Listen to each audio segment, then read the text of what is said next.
नमस्कार. मी शिल्पा नंदन पवार. आज एकदा काय झालं या कथा मालिकेत ऐकूया एक मजेदार गोष्ट. खूप हसू येणारी आणि अद्दल घडवणारी गोष्ट आहे बरं का ही. उमा सुंदरी नावाची एक अतिशय बडबडी बाई होती. तिला घरकाम, बाहेरचं काम, जरासं काही शिकणं, कोणती कला यात अजिबात रस नव्हता. तिला रस होता तो फक्त रसभरीत गप्पा करण्यात. तिचा नवरा शिवसुंदर तिला जरा म्हणायचाही, अगं जरासं मला हातभार लाव, प्रपंचाला 2 पैसे मिळतील. हां, अगं ते नाही तर निदान पोराबाळांकडे तरी लक्ष दे. पण उमा सुंदरी स्वयंपाकाकडे सुद्धा लक्ष देत नसे. बिचाऱ्या शिवसुंदरालाच काय ती सगळी घरातली बाहेरची कामं आटपावी लागत. काय करणार. एकदा तो घराबाहेर बसला होता तेव्हा त्याला घराच्या अंगणात पडीक असलेली आपली झोपडी दिसली आणि त्याला वाटलं या झोपडीचं काहीतरी केलं पाहिजे. जर ही झोपडी हटवली तर अंगण किती मोठं होईल. यात आपण निदान भाजीपाला तरी लावू शकतो. पण हा झोपडी हटवण्याचा खर्च करणं त्याच्या अगदी जीवावर आला होता. त्याला एक मस्त कल्पना सुचली. त्यानं उमा सुंदरीला आवाज दिला आणि म्हणाला, अगं जरा बाहेर ये. या झोपडीच्या छतावर बघ काय छान कावळा बसलेला आहे. आता कावळा तो काय बघायचा, पटपट आटपू द्या मला. उमा सुंदरीला विमलावतीकडे जायचं होतं. मात्र कुणाला सांगू नको हे शब्द तिच्या कानात घुमत राहिले. तिनं लगेच पायात कशाबशा चपला सरकावल्या आणि ती विमलावतीकडे गेली. विमलावतीला म्हणाली, अगं ऐकलं का, आमच्या अंगणात ती झोपडी आहे ना, तिच्यावर आज फार मोठा पक्षी बसला होता म्हणे. हे कसे तरी विचित्रच वागत होते. काहीतरी आहे वाटतं तिथं. मला म्हणाले कोणाला सांगू नको. तूही कोणाला सांगू नको बरं. चल येते मी. ती विमलावतीकडनं निघाली आणि विमलावतीच्या कानात शब्द घुमत राहिले, कोणाला सांगू नको बरं, कोणाला सांगू नको बरं. खरं तर ती जेवत होती. पण जेवता जेवता हात धुवून उठली आणि तडक गेली सत्यभामेकडे. सत्यभामेचं जेवण आटोपलं होतं. ती आपल्या सोन्याच्या 2 बांगड्या घासता घासता विचार करत होती, काही कळा मेलं, हा असा लेखक नवरा पदरी पडला, 4 पैसे धड कमावता येईना याला. जर माझा नवरा आणखीन मोठा कामधंदा करत असता तर या 2च्या 4 बांगड्या झाल्या असत्या, गोट पाटल्या झाल्या असत्या, गळ्यात सोन्याचं मंगळसूत्र आलं असतं, किती दागिने केले असते नाही बाई मी. पण मेलं नशीबच फुटकं. नेमकं त्याच वेळी तिच्याकडे विमलावती आली आणि म्हणाली, अगं ऐकलं का. काय ग. अगं आज ती आपली उमा सुंदरी आहे ना, तिच्या घराच्या छतावर एक म्हणे मोठा पांढरा शुभ्र पक्षी बसला होता. अगं इतका मोठा पक्षी बसला होता, लोक त्याला दगडं मारत होते तरी जाईच ना.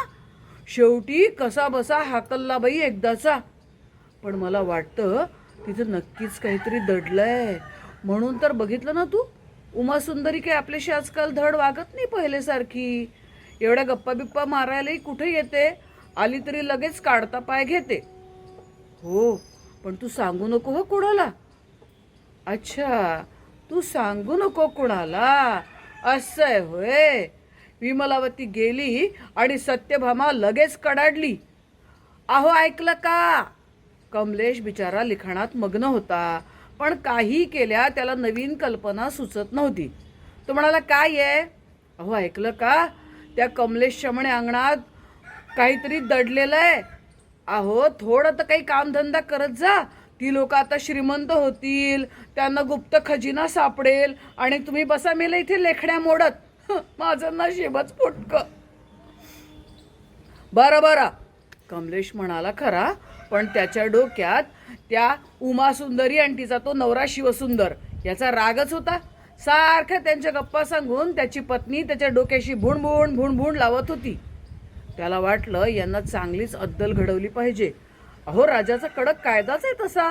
कुणाला घरात गुप्तधन सापडलं तर आधी राजाकडं वर्दी दिली पाहिजे. तो तडक निघाला कोतवाल चावडीवर आणि कोतवाल साहेबांना नमस्कार करून म्हणाला, साहेब काय अराजक माजवलाय राज्यात. काय हो, काय झालं? अहो, त्या कमलेशच्या म्हणे झोपडीच्या खाली गुप्त खजिना दडलाय, पण सांगायला आलं का कुणी तुम्हाला? आणि तुम्ही गस्त घालत नाहीत. कोतवाल आजकाल गस्त घालत नाही हे खरंच होतं. त्याबद्दल राजानेही त्याला दटावलं होतं. राजाची आपल्यावर खप्पामर्जी होऊ नये म्हणून तो तडक राजवाड्यात पोहोचला आणि राजेसाहेबांना म्हणाला, महाराज, एक गुप्त बातमी आणली आहे. महाराजांनी सगळ्यांना हटवलं आणि म्हणाले, सांगा काय? अहो, तो शिवसुंदर आहे ना, त्याच्या घरातली ती झोपडी, त्याखाली मोठा खजिना दडलाय. पक्की खबर आहे राजेसाहेब? असं होय. रित्या होणारा खजिना हे राजाच्या काळजीचं एक कारण बनलेलंच होतं. राजानं तडक आपले सैनिक धाडले. अहो, थोडं सैन्यही धाडलं.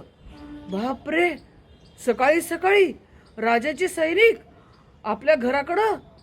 शिवसुंदर मनातून चरकलाच. उमासुंदरी ही काम सोडून बाहेर आली.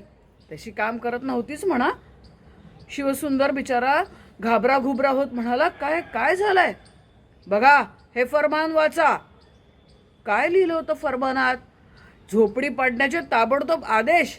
शिवसुंदर मनातून हरकलाच, मात्र वरून चरकला असं त्यानं दाखवलं. लगेच राजाचे सैनिक आले. कुदळ फावडे घेऊन पटापट ती झोपडी तोडू लागले. त्या जागेचा सगळा विध्वंस झाला, तरीही काही सापडलं नाही. पण तरीही कोतवालानं मात्र आशा सोडली नाही.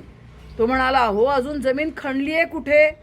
सैनिकांनी जमीनही खणली, मलबाही उचलून टाकला. मलबा आणि मलबा छानला. जमीन कितीतरी खोल खोदली, पण काहीही सापडेना. शेवटी राजाचे सैनिक कोतवालाला, कोतवाल शिवसुंदराला शिव्या देत चालते झाले. शिवसुंदरानं उमासुंदरीलाही शिव्या दिल्या, पण त्यापेक्षा अधिक शिव्या मिळाल्या त्या मैत्रिणींकडून. नाही बाई उमासुंदरी, आता तुझ्यावर कोणी विश्वास ठेवणार नाही, विमलावती फणकारली. सत्यभामा म्हणाली, तरी मला हे सांगतच होते, जाऊ नको उठसूट, पण मी मेली भोळी साधी.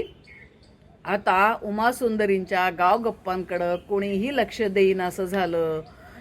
शिवसुंदरला त्याची जमीन आयती नांगरून मिळाली. त्याच्या अंगणात भाजीपाल्याचे मळे लहरू लागले आणि उमासुंदरीही घरातच राहू लागली. बरं अहो, आता तिच्या बोलण्याकडं कोणीही लक्ष देत नव्हतं.